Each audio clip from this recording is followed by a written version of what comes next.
So today I'm listening to another orchestra piece by Corey Reeder. This is the third piece of Reeder's that I've looked at. The two other episode numbers are below here. And this one is about 16 minutes long, written in 2019. The instrumentation is 3-3-3-3, 4-3-3-1, timp, percussion, piano, harp, and strings. And there's three percussionists. Third flute doubles on piccolo. Third clarinet is playing bass throughout. And the percussionists, it looks like percussion 1 just plays vibes. Percussion 2 also plays vibes, so a second vibraphone and gongs. And then third percussion plays gongs and tam-tam. Some of these performance notes are similar to what we saw in the last Corey Reeder piece, and I believe that was called Still Life in Brief. So pedaling throughout on vibes and piano, percussions 2 and 3 sharing the same set of gongs. I guess that's unique to this piece. And the two vibes should not attempt to synchronize their motors, so vibrating at slightly different rates. And similar to the other orchestra piece we looked at, dynamics are very subtle and quiet throughout, and there's a lot of emerging from niente or from a very quiet dynamic, and wind players are sort of just asked to breathe wherever, and there's lots of moments where string players just have to bow wherever, like when there's really long notes. So staggered breathing, staggered bowing. It looks a little bit more intricate and textural than Still Life, which was mostly just sustained tones. And we open with some percussion tremolos here. And the score is freely available on Corey's website if you're interested. And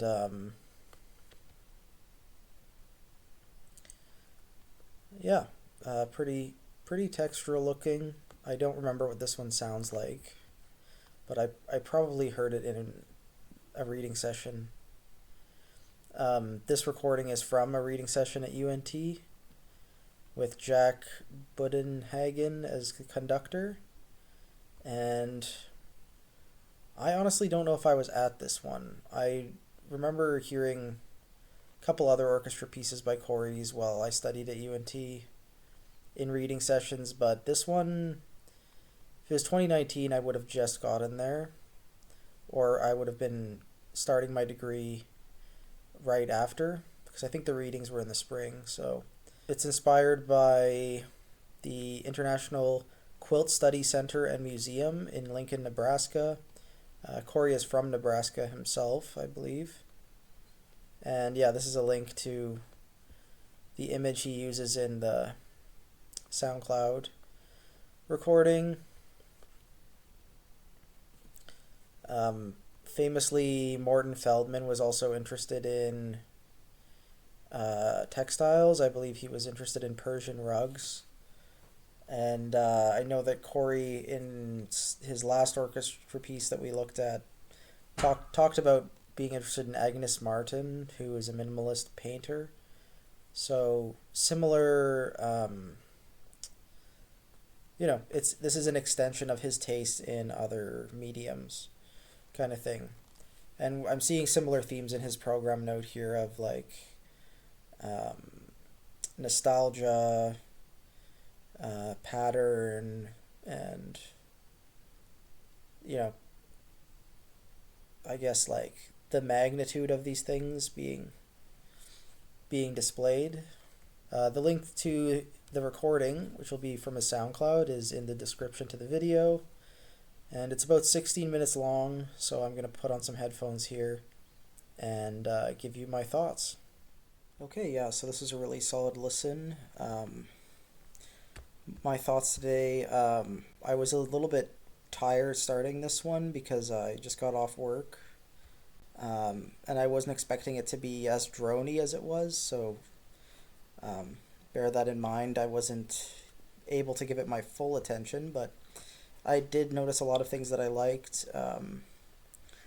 The scope of it is much larger than Still Life in brief, and the size of the orchestra is much larger, and I kind of like that about it. It's a much more monumentally sized work, and the gestures are a lot bigger. Like this last big swell and fading out, this huge chord, it's like it starts around here. It's like 7 minutes long, and I think that's really kind of interesting. It kind of reminds me of like Das Rheingold, the introduction, or something like that, or like Schnittke's Third Symphony, which starts with this gigantic building up of parts.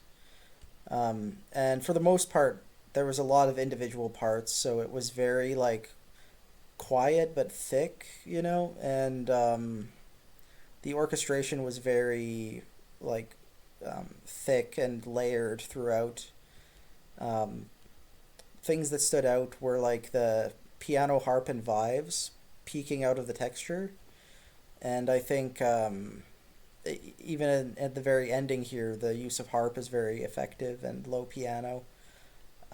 So that could be something to take away from this score if you're trying to craft something similar. Is like look at how Corey uses piano and harp and these like soloistic instruments in a textural capacity. Um, Super bassy, a lot of focus on the double basses. But a lot of things were similar. Like a lot of sonic ideas were similar to his uh, other piece. They were both written around the same time, so that makes a lot of sense. Um, this one would definitely be more to put together, and I think this performance is uh, leaves a lot to be desired. I think they put it together very quickly, and it's a little bit rushed sounding. Not everything is as tight as it could be, but I think with enough rehearsal time, this could be a very standout piece on program in like a new music festival or something. And I think it's a very accessible piece and would work really well as like a closer to a quieter program. I think it could really resonate with people. Okay, yeah. So I think, yeah, I remember seeing this a couple of years ago. But yeah, he did get this performed with the New Jersey Symphony, with at the Edward T. Cohn Composition Institute. So that's good to see that the piece got proper performance and that it has taken on a life of its own here. And honestly, I'm not surprised. It's a very um, successful piece. It does what it sets out to do. And it has a really intriguing program note that just would resonate with audiences. So, um, and yeah, it's